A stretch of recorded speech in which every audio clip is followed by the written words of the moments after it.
بسم اللہ الرحمن الرحیم۔ نفحۃ العرب کا پہلا باب ہے فی النثر، سبق نمبر 60 میں خوش آمدید۔ آج کے سبق میں ہم حسن الطلب و ذکاوۃ الملوک پڑھیں گے۔ عبارت دیکھ لیں۔ ولما دخل ابو جعفر المنصور المدینۃ قال للربیع ابغنی رجلا عاقلا عالما بالمدینۃ لیقفنی علی دورها فقد بعد عهدی بدیار قومی فالتمس له الربیع فتى من اعقل الناس واعلمهم فكان لا يبتدئ بالإخبار حتى يسأله المنصور فيجيبه بأحسن عبارة وأجود بيان وأوفى معنى فأعجب المنصور به وأمر له بمال فأخر عنه ودعته الضرورة إلى استنجازه فاجتاز ببيت عاتكة فقال يا أمير المؤمنين هذا بيت عاتكة الذي يقول فيه الأحبس يا بيت عاتكة الذي أتعزل حذر العدا وبه الفؤاد مؤكل ففكر المنصور في قوله وقال لم يخالف عادته بالابتداء الإخبار دون الاستخبار إلا لأمر وأقبل يردد القصيدة يتفصحها بيتا بيتا حتى انتهى إلى قوله فيها وأراك تفعل ما تقول وبعضهم مدق اللسان يقول ما لا يفعل فقال يا ربيع هل أوصلت إلى الرجل ما أمرنا له فقال أخرته عنه لعلة ذكرها الربيع فقال أجله له مضاعفا وهذا ألطف تعريض من الرجل وحسن فهم من المنصور۔ ترجمہ دیکھ لیں۔ اور جب ابو جعفر منصور مدینہ میں داخل ہوا اس نے ربیع سے کہا میرے لیے ایک ایسے شخص کو تلاش کرو جو عقل مند ہو، مدینہ کو جاننے والا ہو، تاکہ وہ مجھے اس کے گھروں پر واقف کرائے، اس لیے کہ میرا زمانہ دور ہو چکا ہے اپنی قوم کے گھروں سے۔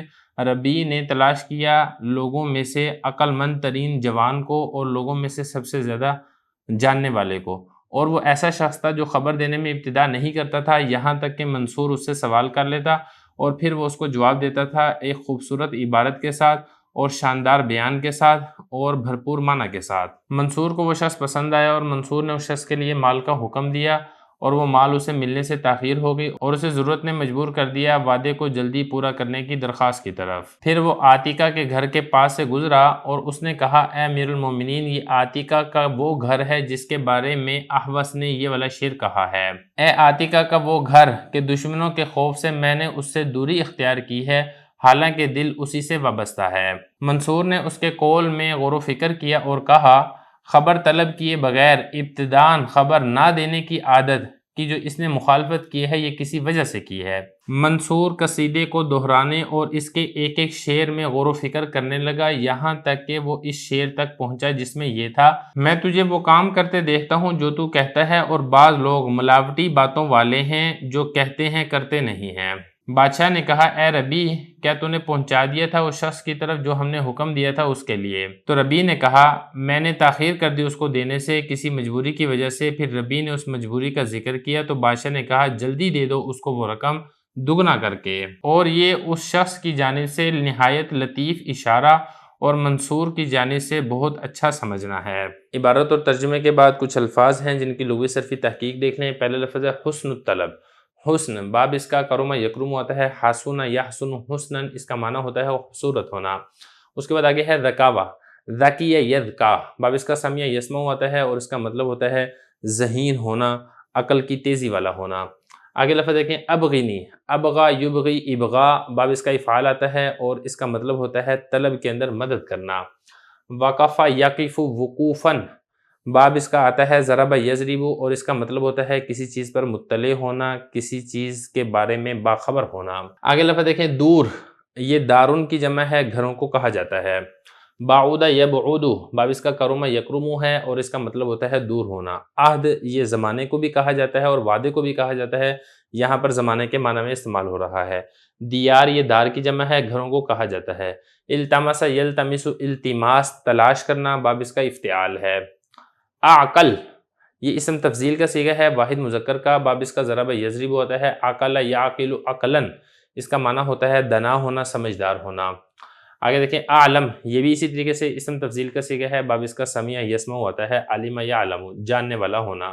ابتدا یبتدی ابتدا باب اس کا افتعال ہے، ابتدا کرنا، آغاز کرنا۔ اخبار باب اس کا افعال ہے، کسی چیز کے بارے میں خبر دینا۔ سأل یسأل سوال اس کا معنی ہوتا ہے سوال کرنا۔ اجاب یجیب اجابتاً باب اس کا افعال ہے، اس کا معنی ہوتا ہے جواب دینا۔ اجود یہ بھی اسم تفضیل کا صیغہ ہے واحد مذکر کا۔ جاد یجود باب اس کا نصر ینصر آتا ہے اور اس کا مطلب ہوتا ہے عمدہ ہونا، اچھا اور شاندار ہونا۔ اوفا یہ بھی اسم تفضیل کا صیغہ ہے، وفا یفی باب اس کا ضرب یضرب ہوتا ہے اور اس کا معنی ہوتا ہے پورا کرنا۔ اعجب یعجب اعجاب، باب اس کا افعال ہے اور اس کا مطلب ہے کوئی چیز پسند آ جانا۔ اخر یؤخر تاخیر، اس کا مطلب ہوتا ہے تاخیر، اردو میں بھی اسی معنی میں استعمال ہوتا ہے۔ دعا یدعو، اس کا مطلب ہوتا ہے پکارنا، اور اس کا یہاں پر مطلب یہ ہوگا کہ ضرورت نے اس کو پکارا، یعنی اس کو ضرورت پیش آئی۔ استنجاز، باب اس کا استفعال ہے، وعدہ کو پورا کرنے کی درخواست کرنا، یہ اس کا معنی ہے۔ اجتاز یجتاز اجتیاز، اس کا مطلب ہوتا ہے گزرنا۔ تعزل یتعزل تعزلا، باب اس کا تفاعل ہے، واحد متکلم کا یہ صیغہ ہے فعل مضارع معلوم سے، اور اس کا مطلب ہوتا ہے یکسو ہونا، علیحدہ ہونا۔ ادا، یہ عدوون کی جمع ہے، دشمن کو کہا جاتا ہے۔ فؤاد، دل کو کہا جاتا ہے، اس کی جمع افئدہ آتی ہے۔ فکر یفکر تفکیر، غور و فکر کرنا، سوچ و بچار کرنا، باب اس کا تفعیل ہے۔ استخبار، باب اس کا استفعال ہے اور اس کا مطلب ہوتا ہے خبر طلب کرنا۔ ردد یردد تردید، اس کا مطلب ہوتا ہے رد کرنا، یہ بھی اس کا معنی آتا ہے، اور اس کا مطلب یہ بھی آتا ہے بار بار دہرانا، لوٹانا، یہاں پر دہرانے کے معنی میں استعمال ہو رہا ہے۔ تفصح یتفصح تفصحا، باب اس کا تفاعل آتا ہے اور اس کا مطلب ہوتا ہے غور و فکر کرنا۔ انتہا ینتہی انتہا، باب اس کا انفعال ہے اور اس کا مطلب ہوتا ہے اختتام کرنا، اینڈ پر پہنچنا۔ مادق اللسان، مادہ کا یمذق مذقن و مذقن، باب اس کا نصر ینصر آتا ہے اور اس کا مطلب ہوتا ہے خلط ملط کرنا۔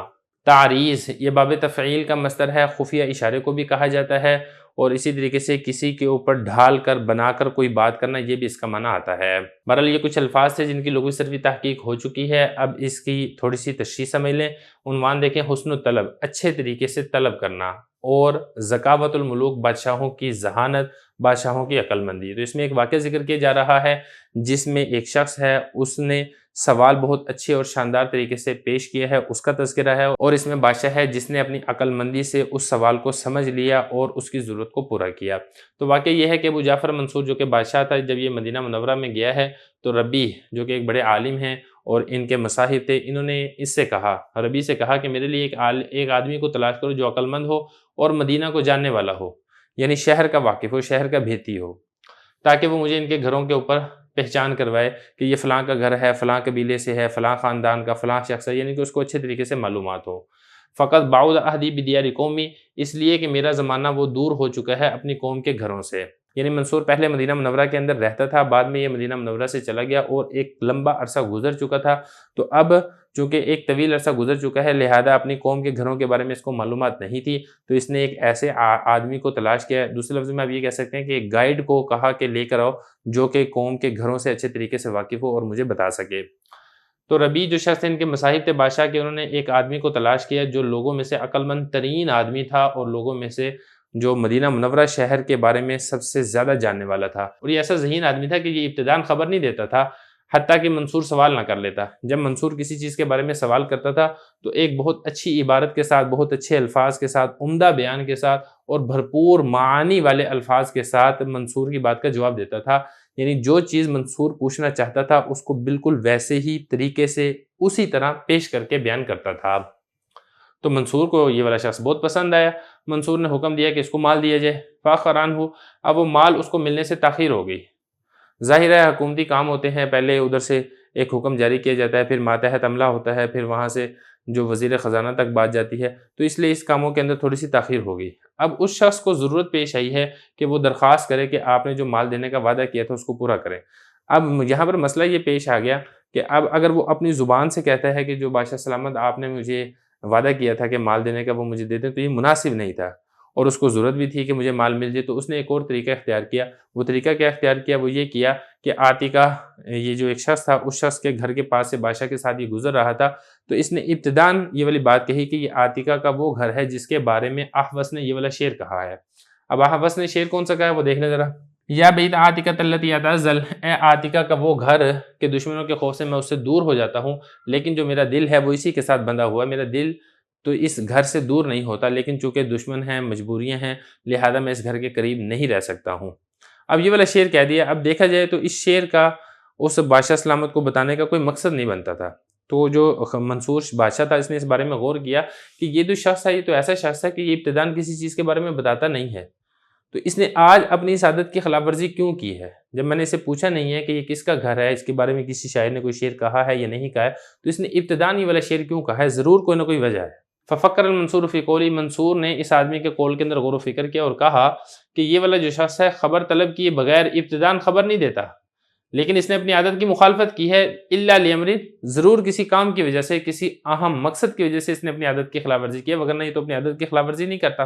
تو پھر بادشاہ نے کیا کیا؟ بادشاہ نے وہ قصیدہ دہرانا شروع کیا، یعنی یہ جو احوص کا قصیدہ تھا اس کو پورا پڑھنا شروع کیا، اور ایک ایک شعر کے بارے میں اس نے غور و فکر کیا۔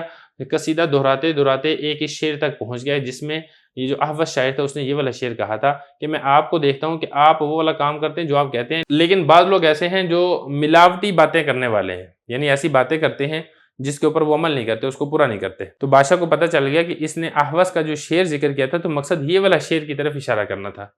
تو چنانچہ پھر بادشاہ نے پوچھا کہ اے ربی، کیا آپ نے اس شخص کو وہ مال پہنچا دیا جس کا ہم نے حکم دیا تھا اس کو دینے کا؟ تو بادشاہ کا مصاحب تھا ربی، انہوں نے کہا کہ میں نے دینا تھا لیکن میں دے نہیں سکا، تاخیر ہو گئی ہے، کسی ایک مجبوری پیش آ گئی تھی، مجبوری کو ذکر کیا۔ تو بادشاہ نے کہا اجلہ لہ، اس کو جلدی دے دو مال، مضاعفاً ڈبل کر کے دو۔ ایک تو جو مال پہلے ہی اس کو دینا تھا وہ، اور دوسرا یہ کہ جو اس کو مال ملنے میں تاخیر ہو گئی ہے، اس تاخیر کے بدلے میں اس مال کو ڈبل کر دو۔ تو یہاں پر یہ پھر ذکر کر رہے ہیں کہ یہ ایک بہت اچھا اور لطیف طریقے سے اشارہ کیا جا رہا ہے ایک آدمی کی طرف سے، اور دوسری طرف اس پورے واقعے سے جو بادشاہ ہے، بادشاہ کی ذہانت اور عقل مندی یہ بھی معلوم ہوتی ہے کہ اس نے انتہائی لطیف اور باریک اشارے کو بھی پکڑ لیا۔ ظاہر ہے بادشاہ کے لیے پھر عقل مند ہونا تو ضروری ہے، اگر بادشاہ کے اندر عقل مندی نہیں ہوگی تو وہ بادشاہ کیسا، لیکن بہرحال وہ جو شخص تھا اس کی عقل مندی، ذہانت اور فراست بھی اس واقعے سے معلوم ہوتی ہے۔